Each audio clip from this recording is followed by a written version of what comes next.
The Commission's found the gap between what fuel costs importers and what consumers pay at the pump has doubled in the past decade.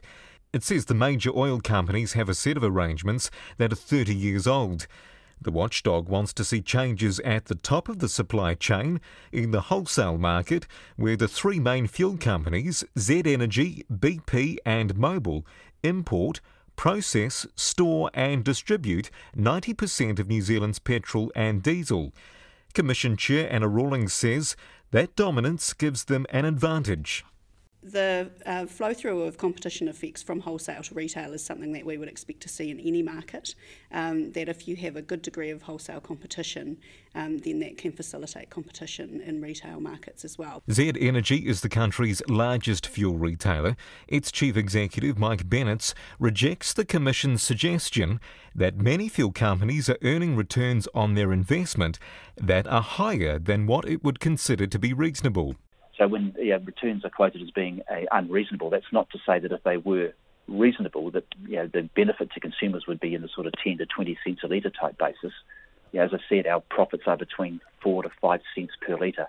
So we're quite a marginal business in the sense it doesn't take much to tip us from being reasonably profitable to being quite unprofitable. No Frills retailer Waitomo recently opened in central Wellington. Motorists at the pumps were busy taking advantage of the cheaper fuel, including John, who'd driven in from Whitby.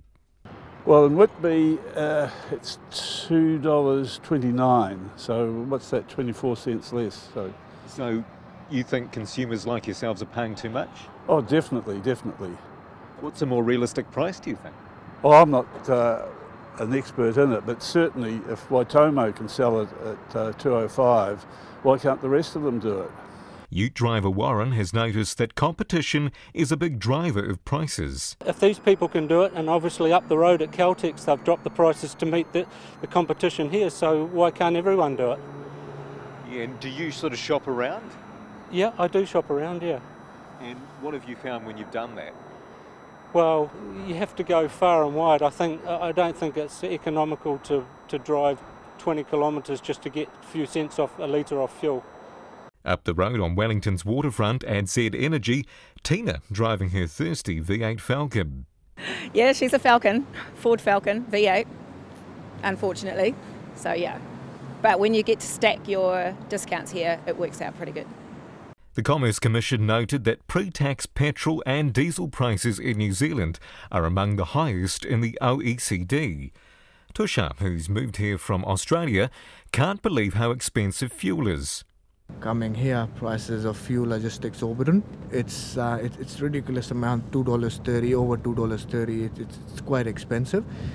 And running petrol cars here are just burning a big hole in everyone's pocket. I think electric cars will be the smart way to go in future. AA's Petrol Watch spokesperson Mark Stockdale says the report is comprehensive. However, it doesn't say how much prices should drop.